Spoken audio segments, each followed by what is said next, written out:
Hey guys, welcome back to the Nerdrant. I'm JJ, aka Junior Wolf, and this is my co-host. Doctors upgrade also known as Seth. This is Nerdrant. Catch you off guard a little bit there. A little bit, yeah, just a little, just a little.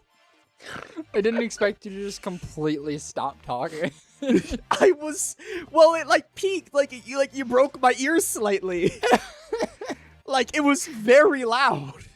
Good. And also very much caught me off guard. Yeah. Anyway, update episode. We have so much to cover.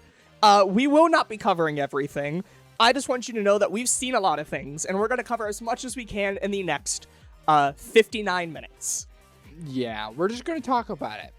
There's a few topics that I really want to point out, or big games, cough GTA 6, that we have to mention as a nerd podcast. But there's been other small stuff and updates. So, as always, I just want to say that so that way the people are aware that we are not living under a rock. But from now on, we said it last time, I'm going to re-mention this. Starting next month, we have a schedule. I did post it in the Discord. So we will have a specific week of every month that we update on stuff. It seems like we're also going to mention some Xbox stuff. It seems like we might have an Xbox segment. It seems like they're going to be doing rapid changes over the next year. So we'll be mentioning that every month, maybe every other month. We have other big games that we don't play that much. Hightail, you know, depending on how it is, we might update on stuff like that. We're going to mention Minecraft today. Again, we don't really do a Minecraft episode much anymore, so if there's a big update, we'll mention it here. Yas Queen. So, where do you want to start? Let's start with Minecraft. Why not? Let's go there. Okay. So, Minecraft is doing Minecrafty things / not so Minecrafty things. Let's start with the Minecrafty things. We had an in-person tournament. So that's why we had Minecraft Live last time. There was like a tournament or something. I don't really know what it was because I tuned in. I'm like, oh crap, Minecraft Live's happening. Let me watch. And then it was not Minecraft Live. Minecraft was just live. It was a tournament. And I'm like, okay, this is not what I wanted. But that's why they did that. It was a special one. And we did see some news on a small announcement on Dungeons 2.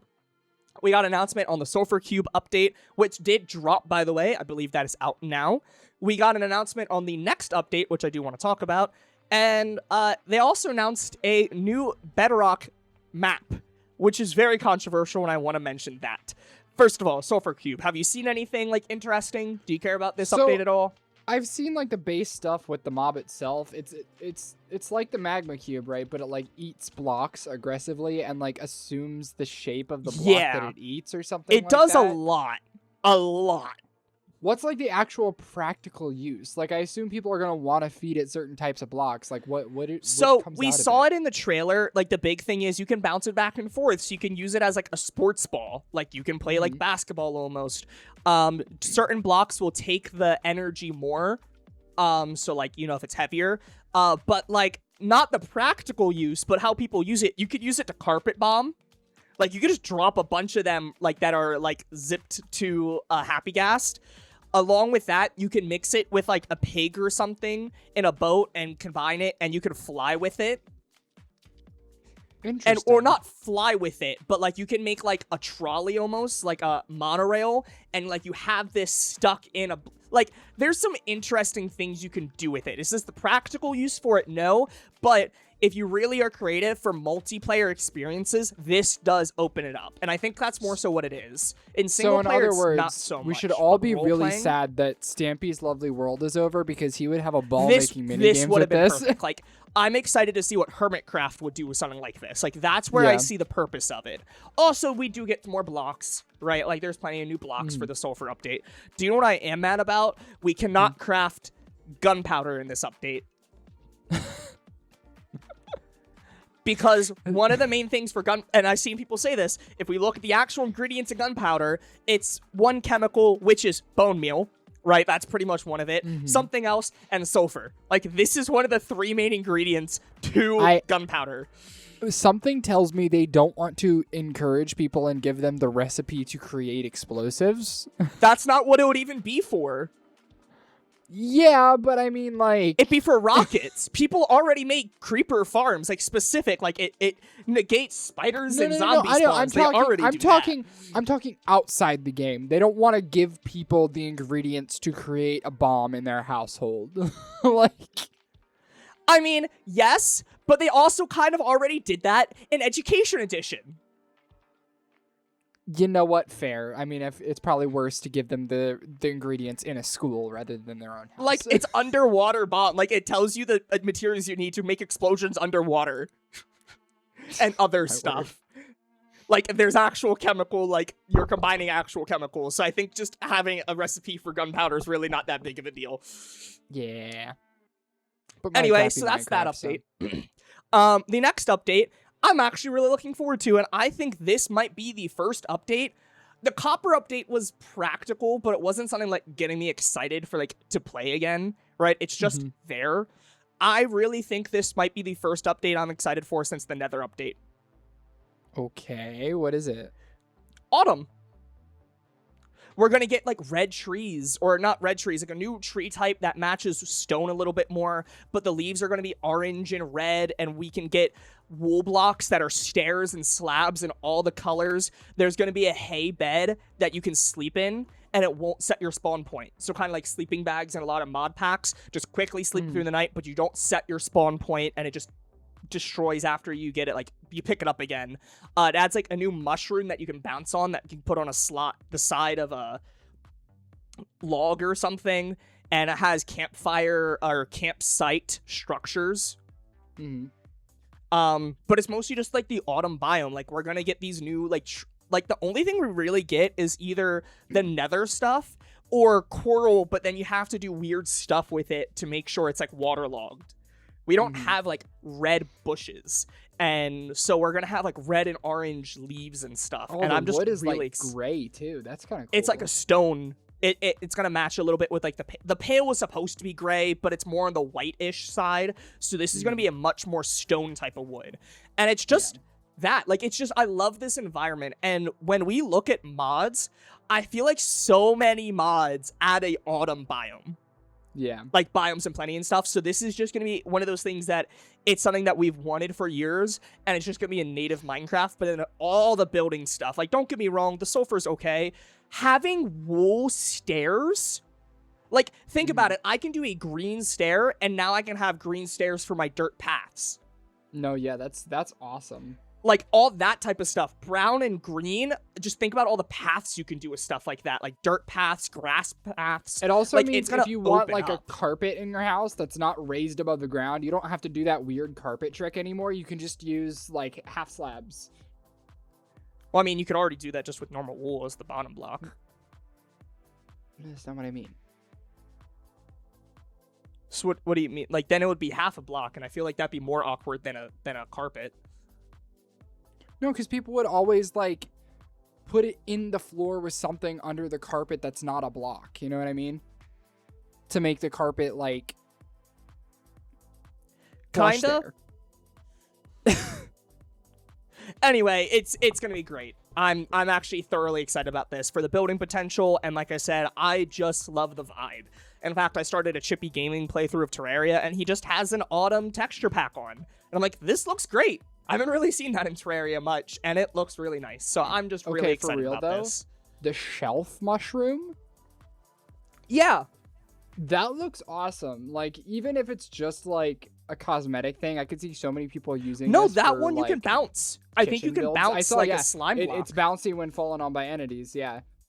But, like, so it just looks cool, too. In a lot of updates, I feel like it's just been... Why? Like, the baby mobs, it's like, sure, that's kind of cute, but, like, it's not practical. It's not adding stuff. And so many other things. Realistically, there's nothing in this update that I'm saying that.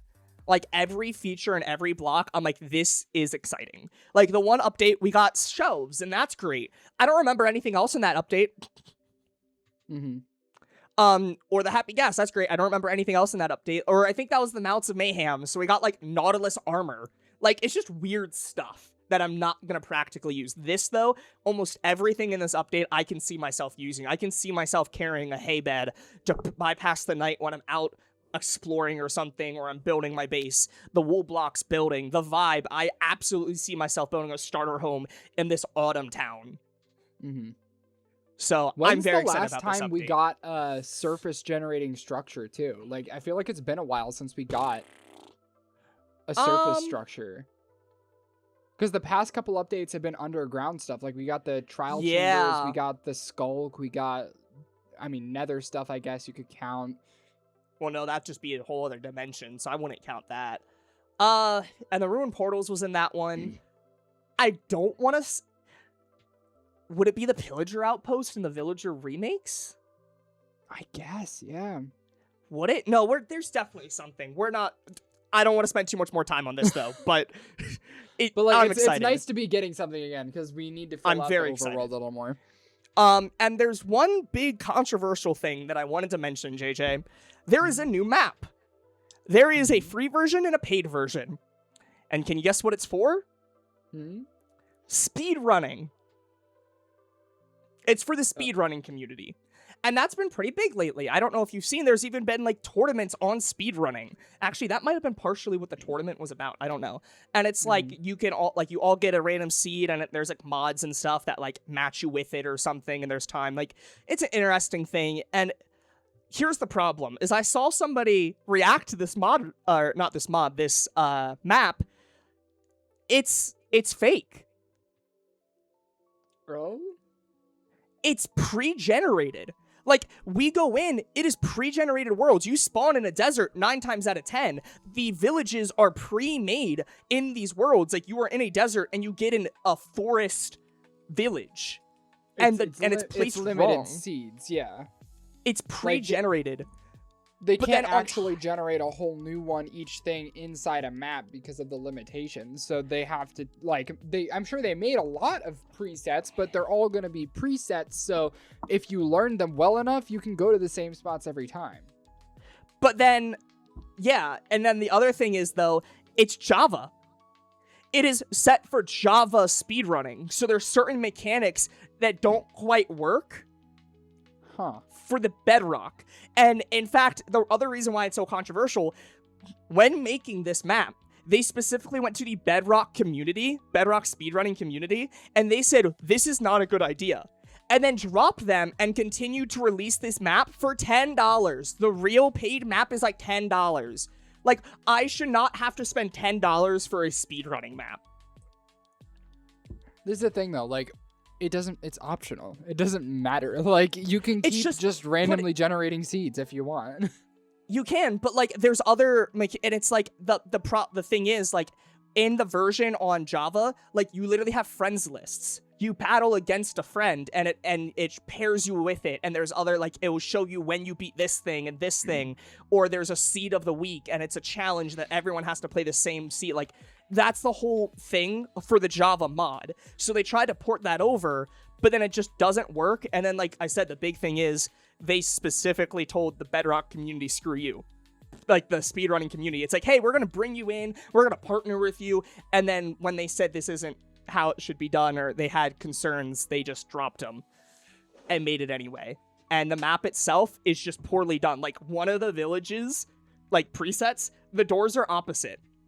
Like, they're facing different ways or something. Like, it's clearly fake, and it feels like the problem is it feels like it didn't reach the level that should be to pass moderation. I feel like they also probably just didn't realize, though, how limiting it is to try and develop something for Bedrock, because it is not easy. Like, there is not nearly as much freedom as there is when you develop something for Java. They've only been working on that for the last, like, 10 updates. But coming from Java, developing a mod over there and going to Bedrock is just a whole nother beast. Even if they're trying to make translation easier, it's still, like, there's just so many more walls, especially if you're planning on putting it on Marketplace. There's so many additional walls then that you have to go through in order to even get it on there, let alone working on there. And like I said, I feel like it didn't even reach that. But here's the other thing. This is a standard team. This isn't that people trying to make this. This is an official, like, I forget the name of the team, but they've made multiple Bedrock maps before. The guy that I watched that review this has worked with this team before for a Bedrock map. So they know how Marketplace works. They know how Bedrock works. This isn't like, I understand what you're saying. This isn't like a team that's trying to bring it up. This is a team that's made Bedrock stuff before, and they've worked with this community for years, and they still barely pass like the standards. Well, I got nothing. Minecraft is just it's just one of those things. It's just really unfortunate. But there's one last Minecraft thing that I have to mention. There is a new server, JJ. Mm-hmm. Did you see? Wait, is this Mineplex? Mineplex is back! Yahoo! It is only at like 2,000 people on Java, but if you guys don't know what Mineplex is, we talk about Hypixel, especially with Hytale. Mineplex was the original. Mineplex was the biggest server on Minecraft for years until they kind of had some problems and Hypixel really stepped up. Like, this is one of these servers, and let me tell you how nostalgic it was running on there and playing and just looking at the map and stuff. I mean, Mineplex had a resurgence for a little while because they were one of the, like, preloaded servers you could join on Bedrock. Yeah. So, like, everybody that didn't, know how to search up the actual, like, server IP and plug it in and join from there. Which they had, like, the choice of, like, that and the Hive and, like, Lifeboat and stuff like that. Yeah. But Mineplex was the big one, so that's the one most people played. And so, but the problem was it got shut down. Like, the owner or something didn't want to do it anymore. They couldn't afford it or something like that. So someone in the community bought it up, rebuilt it, and it is back. It just released this week. And so that's kind of cool. Just a little nostalgia there. It's a bit awkward though. All the PvP is 1.8, and I really don't like the 1.8 PvP. It also, just when I'm running on there, man, I don't know what it is. Minecraft just feels janky. Coming from Call of Duty and Fortnite and stuff that's like really fluid, I feel like the combat's just kind of awkward with fishing rod and just random spamming click. It's almost like it wasn't built to be a combat game. No, it wasn't. But at the same time, even in 1.9 where we had the combat update, it's still kind of clanky. Yeah, I mean, well, that's you're playing in 1.8, so. But no, I'm saying even in the 1.9, when I'm doing 1.9 PvP, it's still clanky after the PvP update. Or I guess it wasn't the PvP update, it was the end update. That was also... We needed like an actual PvP update. Or which we are supposed to. Update. We are supposed to. We've supposed to have had one for like 10 years now. Yeah. That was like 1.12 or 13 or something that we were getting those snapshots. Maybe we get it before GTA 7? Hey, well, you know what? No, but we could talk about GTA 6 a while. Woohoo! Segue! So two big things. One, pre-orders are out. We got the graphic. Pre-orders are available next week. Do we have the price confirmed, or is that just rumored? I don't think we have like the confirmed price. It'll probably just be like when the pre-orders themselves drop. So we probably will see it next week, which would be interesting. The other thing I need to mention, I forget even the company, Motorsports or something. Did you see this? What? There is a company, I forget the full name, but it's like something Motorsports, and they have announced that they are ceasing operations the day of the GTA 6 launch because everyone was already using PTO and they do not have the staff power on that day to run the store.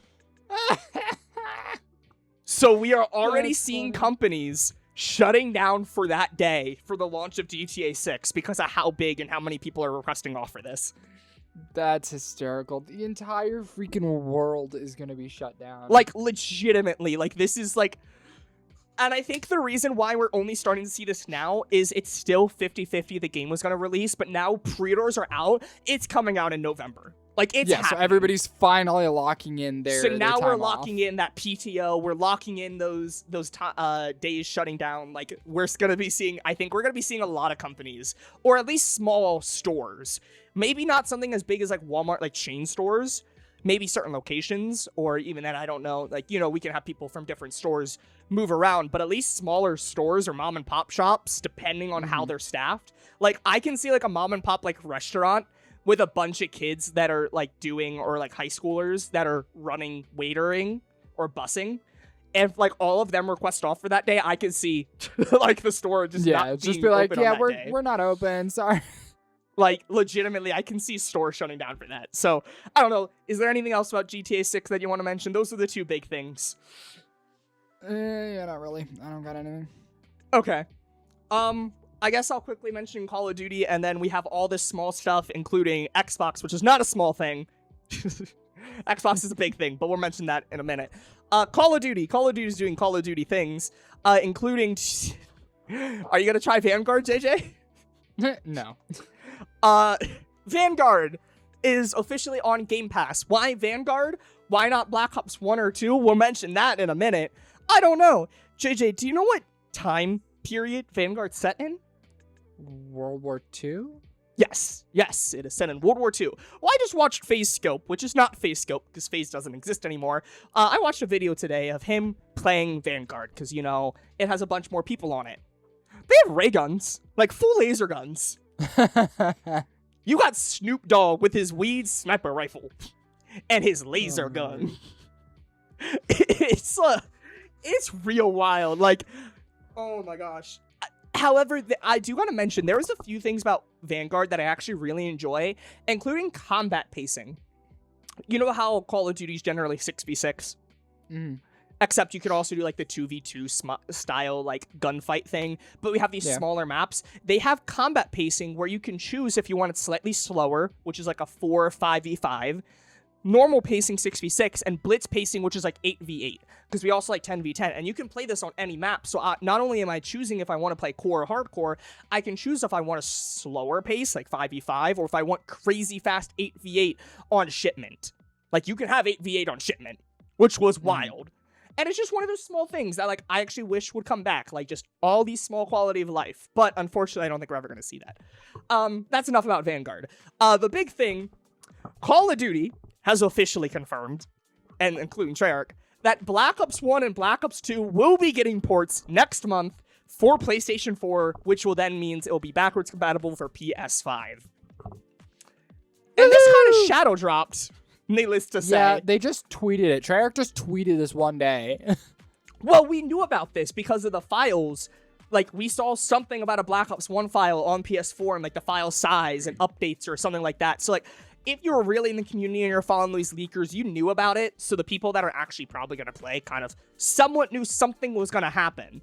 But it's not even that. It's the fact there was no advertisement. They just said, yeah, we're confirming it, instead of, like, having a trailer or something. Because Black Ops 1 and especially Black Ops 2, that is, like, the highest rated, like, most beloved Call of Duty.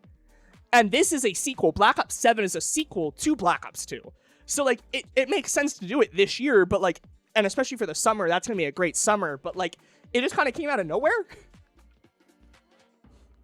I don't know. I'll be buying it. I'll be excited.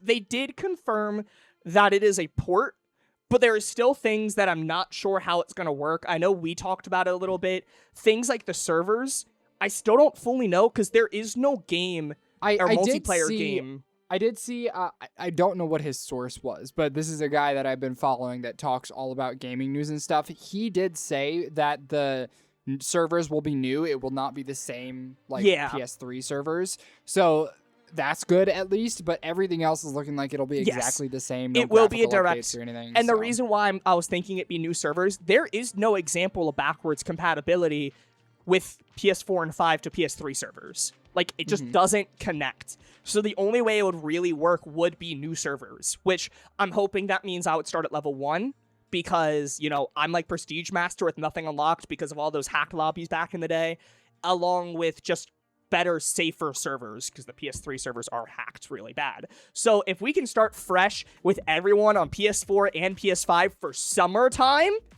I'm really excited.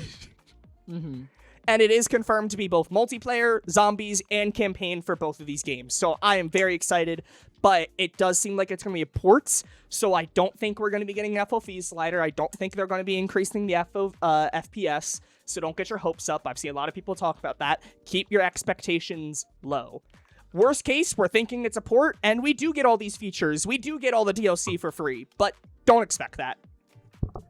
Yeah. Maybe if they see the hype in the community, they'll be like, maybe we should take advantage of this and add some stuff. Like, that'd be great, but don't expect that. That's really it. I will definitely mention it when it comes out. We don't really know anything. We don't know the price. Maybe it will be a $60 game, but you get all the DLC with it. I don't know, but we'll see. We'll see. And we also don't have a date. We just know July. But anyway, do you want to move into Xbox then? Because Xbox has been doing a lot of stuff. Or depending on your list, do you want to knock out some small stuff first? I don't have a ton of like actual list stuff. So okay. So we'll get into Xbox then. Yeah. So it's been an interesting week for Xbox fans. Because obviously we just came off of the absolutely awesome showcase. Like, a lot of people are like, oh, Xbox is so back after this showcase. Which like, I do want to mention something which was really interesting that I saw about that showcase and people talking positive about it. Was they talked about how it was very strictly trailers. And we kind of mentioned this with our game show episode. I didn't realize people really hated that show part of like the Summer Game Fest and stuff. I personally like that. I like having a little bit of a show with it.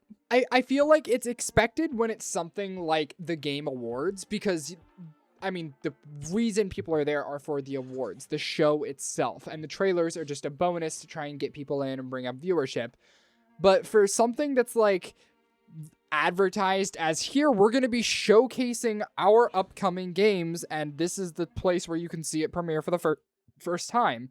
That, when you advertise that and then give people, oh, here's a Muppet, they're probably going to be a little like, oh, that's kind of odd. I don't really care for that.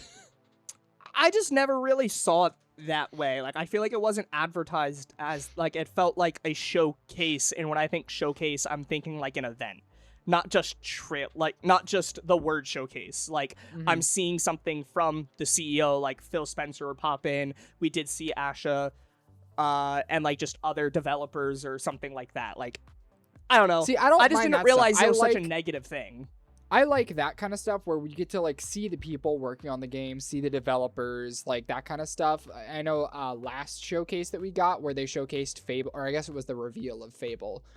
They did have like the actual Playground guys at the office and the head of the project all like talking to the camera in the audience. And I did like that aspect of it. So, I mean, that I'm glad they're kind of keeping that around, but I don't know about like a whole like rehearsed performance kind of thing. But like I said, I just didn't realize it was such a negative thing. I saw so many people talking about and how excited they were that it was more simplistic. I'm like, oh, okay. Anyway, I just want to quickly mention that after that episode. But yeah, no, it was a big event, needless to say. People were really excited after it, and it really got the positivity about Xbox all the way back up. Like, people were really hyped, and then literally not even a week later, we get this, like, doom and gloom message from Asha to, like, everybody saying, like, hey, our financials are really bad, and we only realized that, like, a week before our showcase. So we're going to have to be doing some serious cuts and changes if we're going to get Xbox to a place where it can actually deliver the things that we have set out to give to the audience in the next couple years. Day one, when that announced, I'm going to be honest, I actually saw people positive about that. Not necessarily that that is a good thing, but it's positive seeing a community, seeing a AAA company like Xbox or Microsoft make that statement. Like, hey, we messed up. And we don't see studios do that. We don't see major companies, like, admit fault. Yeah, it does not happen a lot. I generally saw positive feedback from that. Again, not that they're going to be, changing the studio in that way, but that they're claiming mistakes and that they're going to do what they can to fix it. Yeah. I think most people understood that, like, when Asha came in, it was pretty clear that there was going to have to be some serious cuts and changes no matter where it is. But I don't know when people expected it to happen, because I have seen a lot of people saying, oh, well, couldn't you just let everybody finish their projects and then, shut down studios? That's not how this works.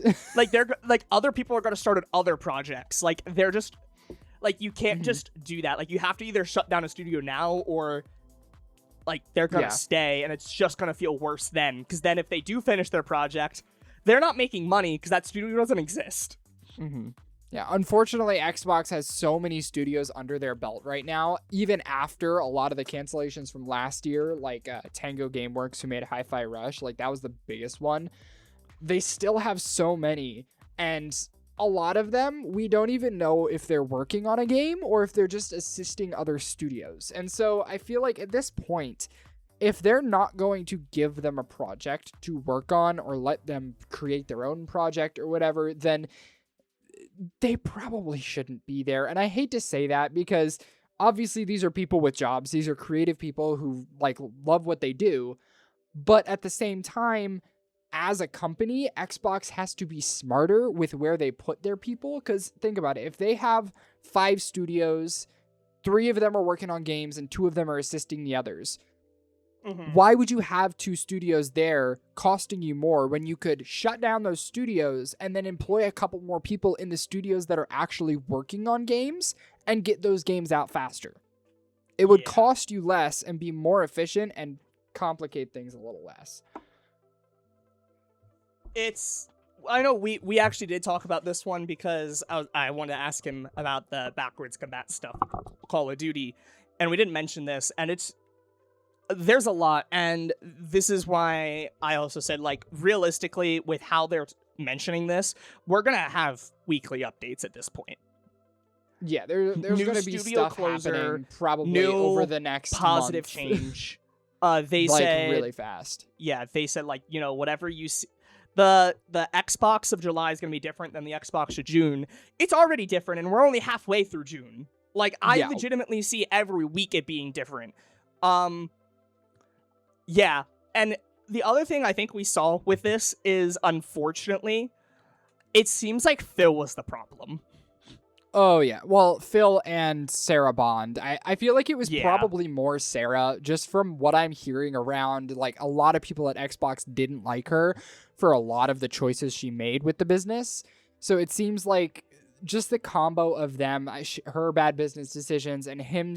I feel like he was seeking the wrong stuff when it came to Xbox, because, like, he did bring a lot of good. He had a lot of cool stuff. Like, where he got Game Pass is awesome. Game Pass is a great subscription, a little pricey, but, like, the cloud play is super innovative. We have smart delivery, which means you only got to buy it once. You have cross, like, platform saves, so I can play it on my Xbox, pick it up on my computer, and be good. We got the handheld stuff going. We got, like, the Xbox mode on PC, which he really set in motion. Like, that is all really cool stuff that really helped Xbox as, like, a brand and its identity and people, like, general positivity for it, because these are all, like, good changes that everybody liked. But then there's also Xbox is anything. And there's also that whole... Or not TV, your fridge is an Xbox. Yeah, there's that whole marketing campaign that nobody liked. And then there's also, like, why do we have 200 games on Game Pass that, like, have 5 players? Why are you still paying those studios and upping the price of Game Pass because of it? Why not get some better games on here that people are actually going to want to play? Why are we funding studios like, what's the name? The ones that made the game Kiln. I'm forgetting the name, but I have no idea. Yeah, their most recent one was Kiln, which is like that party brawler where you make pots. That studio, I'm sure, look, they do great work, and I'm sure the game is good, but you had to know that a, like, niche indie party brawler is not going to make money. You had to know that, and you still dumped so much money into this studio and all of their past projects as well.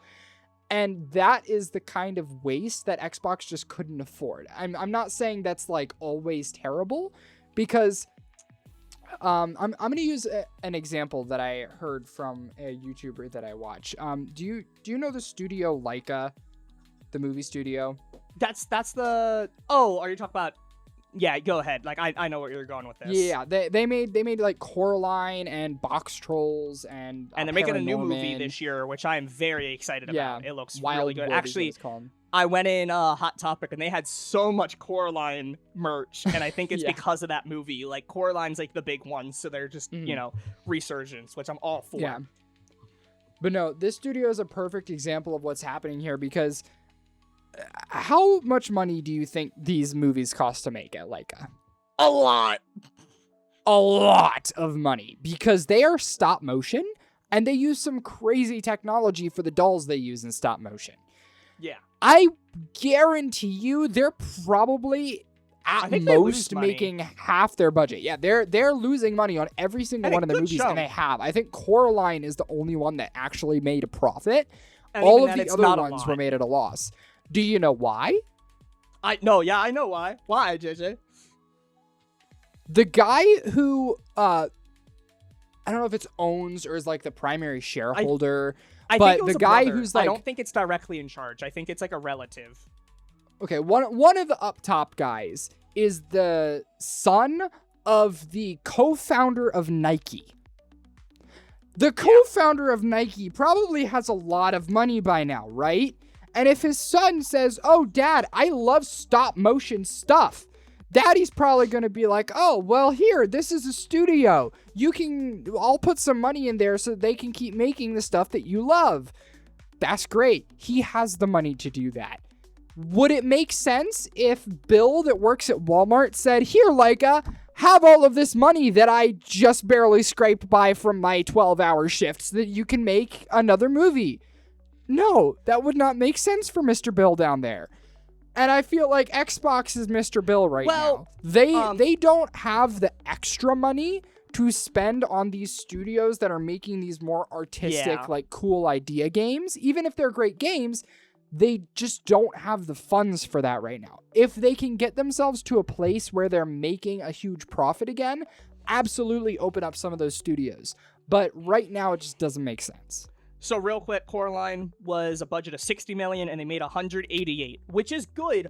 But when you add I think in the budget, generally it doesn't have the marketing. So realistically, they still just barely scrape by. But I think the big thing with the Xbox is, I understand what you're saying, and I do think that is them now. But the problem is not necessarily that studio is bad. It's the fact that they've done that for 100 of those studios.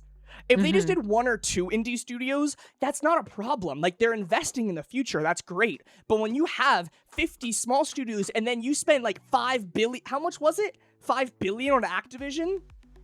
Yeah, something like that. That's imagine they just didn't do the Activision Blizzard deal. Imagine they had that full $1 to $5 billion. Imagine the amount of studios that they could have supported and funded, and all these artistic and indie studios that could have got funding. It wouldn't have been a problem. But the fact that they did 100 of these studios plus Activision King Blizzard, the people that are in charge of Overwatch, World of Warcraft, Call of Duty, and Candy Crush. Like, they have all these projects on every console and device everywhere. They are very much spread thin now. And that's kind of where we're seeing the problem. And once again, it's not like, we're not saying that the choice they made is necessarily wrong. Like, if that's the route they wanted to go, they wanted to buy this big, conglomerate, that's great. They can do that. They had the money at the time. They can do that. But that also comes with a series of other choices that you have to make, meaning you can no longer support these smaller studios. You have to start closing stuff down or just putting them on idle, like tax write-offs, stuff like that. Like, you cannot keep dumping the same money that you were into them, because you're just going to come up at a loss. You no longer have that safety blanket in the bank that you used to buy ABK. Like, you have to think more carefully, and they just didn't do that when Phil and Sarah were there. And so Asha is now here to try and clean up the mess, and she has to close the studios that he was neglecting.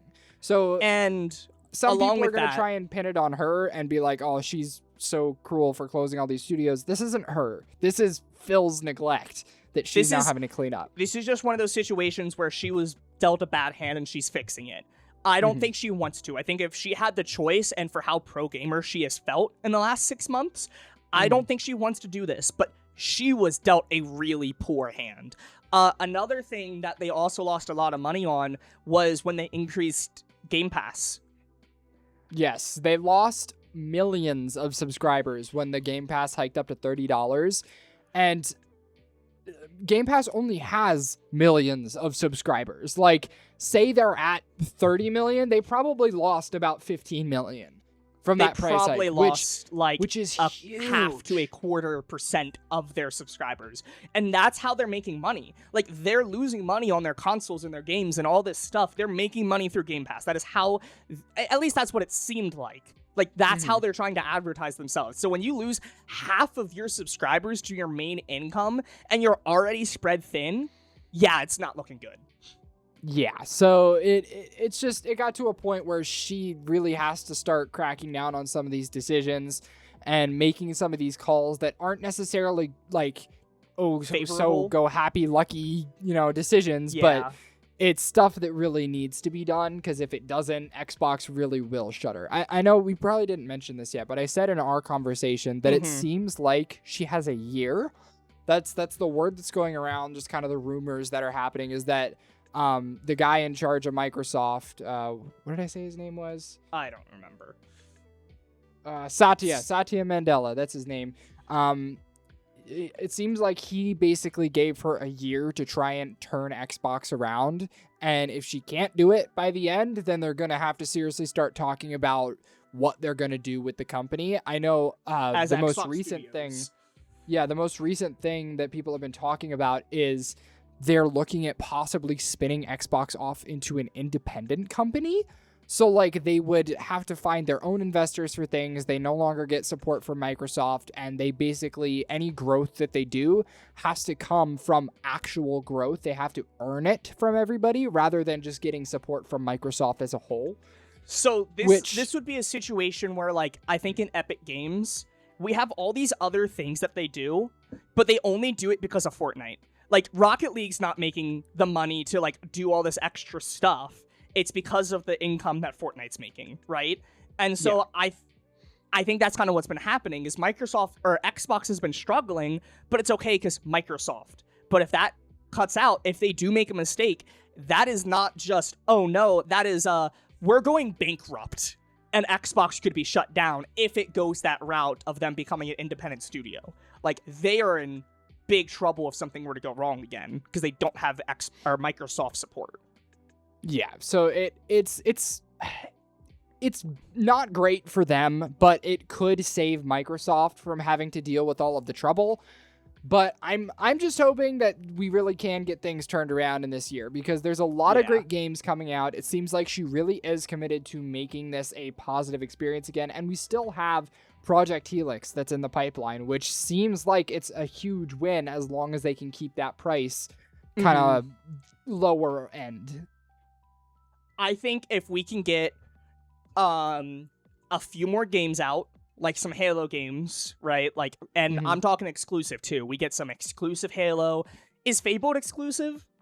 Fable's not exclusive, at least not now. There's always a chance that they're going to make the call like they did with Gears and make it exclusive. But Gears of right War, now it's probably... we have these other new projects, like the Clockwork game, that will be exclusive. So like we have these main parties, Gears of War, maybe Halo, maybe something major like Fable that we've been waiting years for. We have a new console, and I could see a lot of these games releasing with that, like a new, like we talked about it. We still don't know anything about the new Halo game. We have these remakes. We don't know anything about the new Halo game since Halo Infinite. So imagine we get this PC Xbox with a new Halo game day one. I mean, Asha said that she wanted to crack down on all of their like big IPs, kind of like, how PlayStation has God of War, they have Spider-Man, they have Ratchet and Clank, they're big ones. Xbox, it's not as kid friendly, but I mean, they have Elder Scrolls, they have Fallout, they have Gears of War, they have Halo. These are all like first party like Xbox but they're flagships. Not exclusive. If they can crack down on it and make like if they can have each one of those franchises have a game ready for the new console and launch them all day one with the new console, possibly as exclusives even, can you imagine the pull power that console would have? You would have imagine 4 Elder Scrolls huge 6. AAA games Imagine 4. Elder Scrolls 6 that, is definitely coming. Imagine that releasing day one exclusive. Dude, it would be insane. Like, obviously, Bethesda's in some deep water right now. Like, they are not a great studio. They're also might not be lasting. No, Bungie is the one we said that might not be lasting.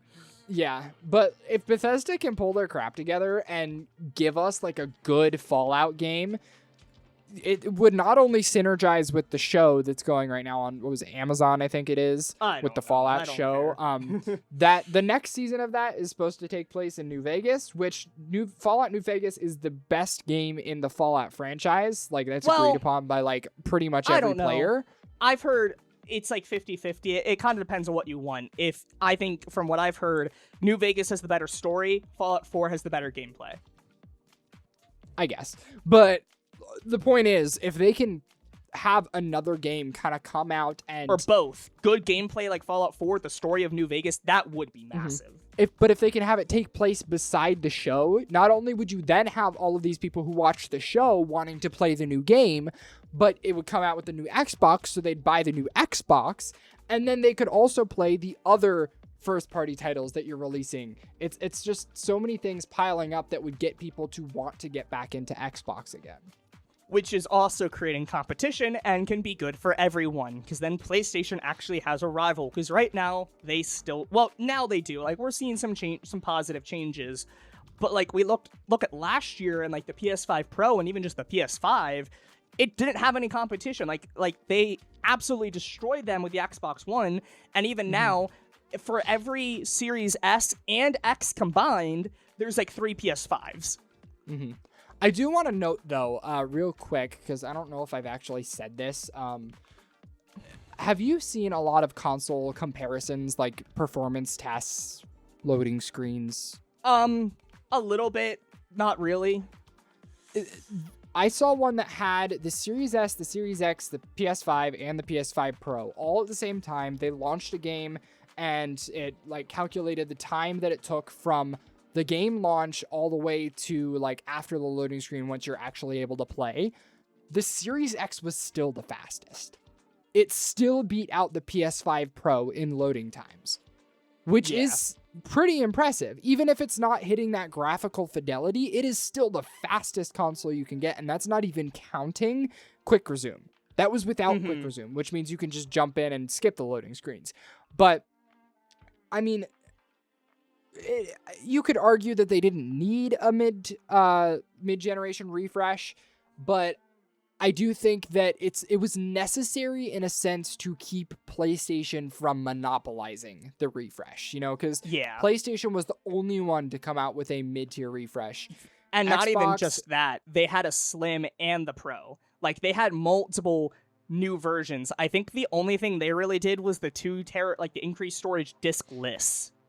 Or like a Series S without a disc. I think they had like a limited edition like skin for it. Like you could get like the starry There's the star one. I think they had like a Series S or X that didn't have a disc drive, but it still had the 2 terabytes or something. Like, but it wasn't. If anything, it had less features. It had more storage but less features. It was still an X.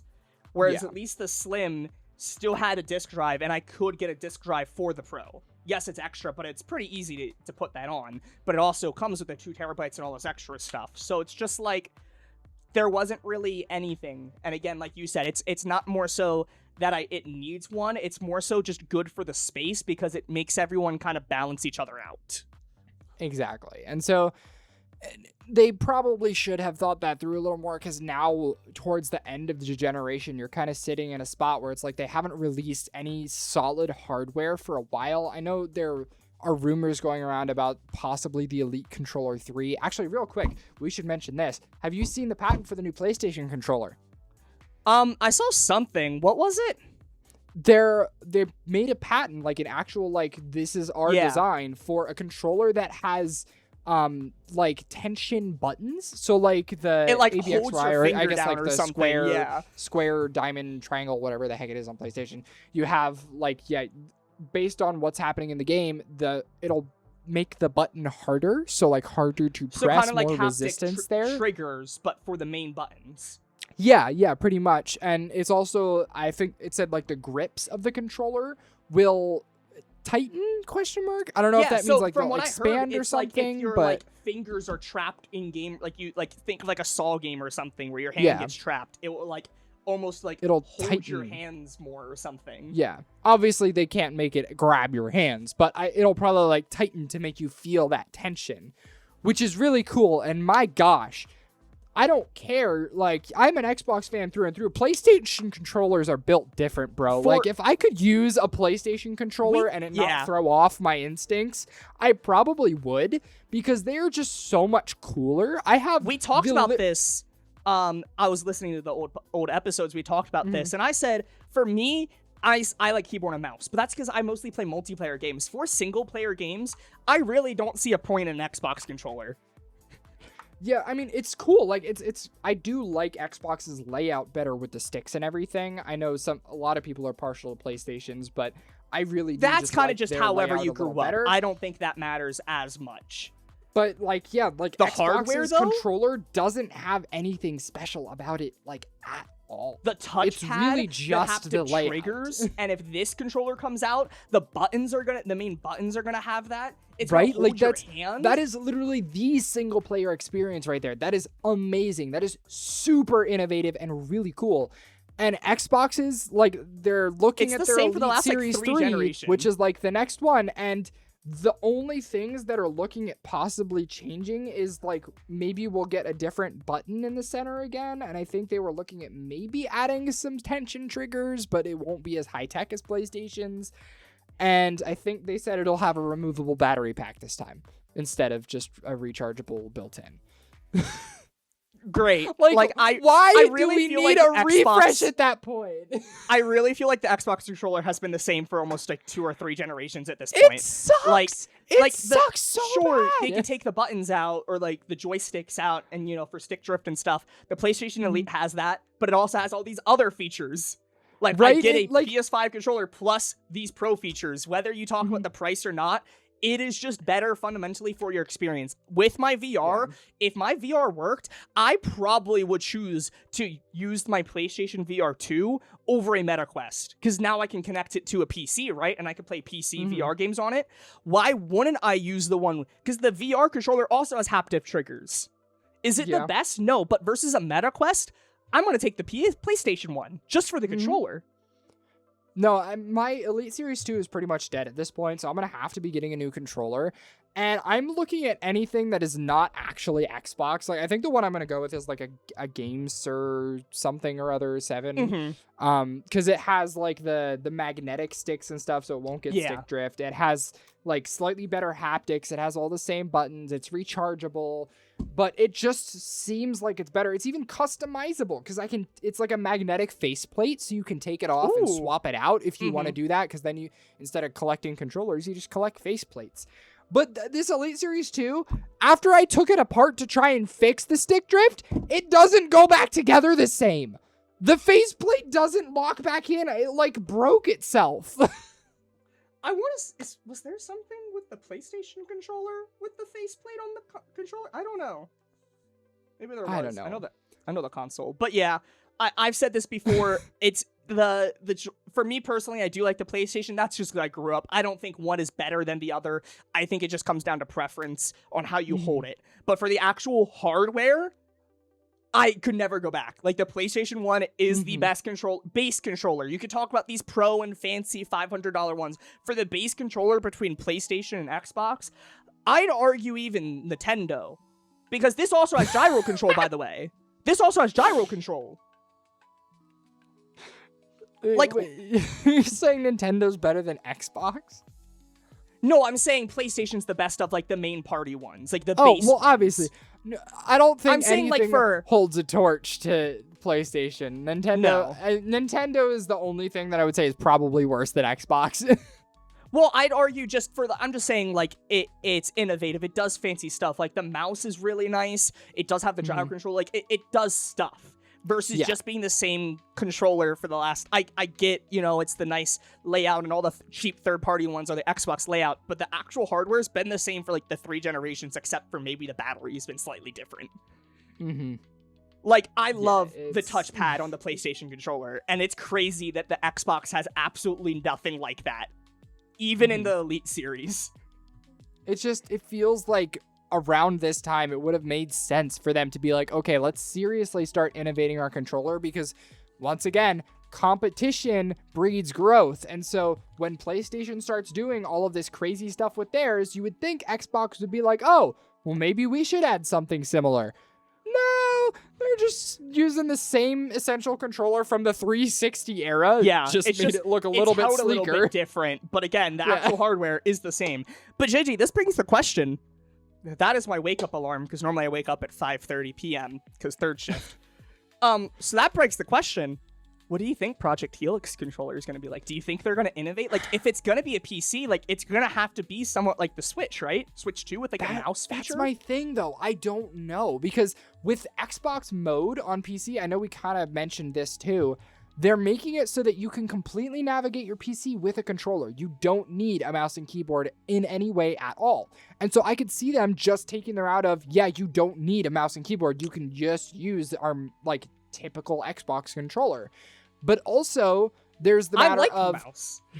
Because they're coming out with the Elite Series 3, they're not going to need another controller refresh in their mind for another 10 years. So why then would they go and make a new controller to come out with this basic one? Yeah, it's like, why? Like, there's no need for them to then make a new one to come out with the Helix. Do I want them to? Yes. Would it make sense? Yes. But I don't see them doing that if they already are planning on coming out with a new one in the next 2 years, you know? Why do they need 3 generations of Elite controllers? Like, what are what are they doing?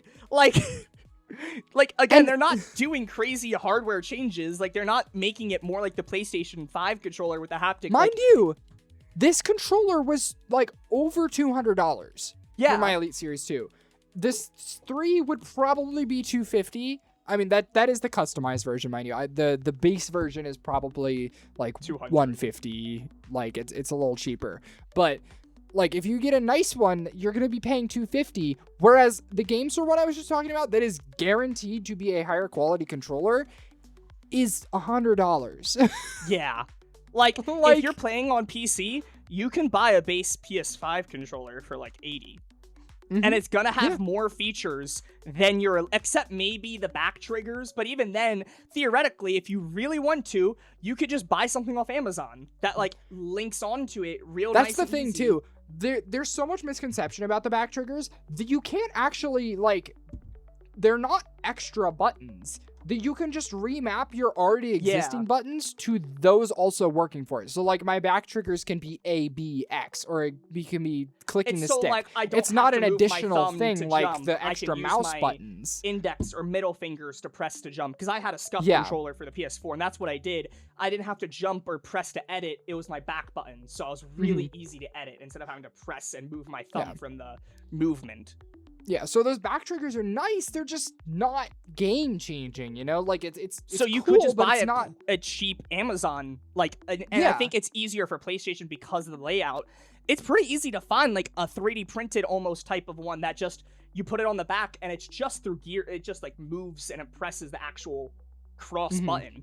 So I can get a base one with that and I can play on a PC and it's going to be great. And we talked about this recently in the last few update videos.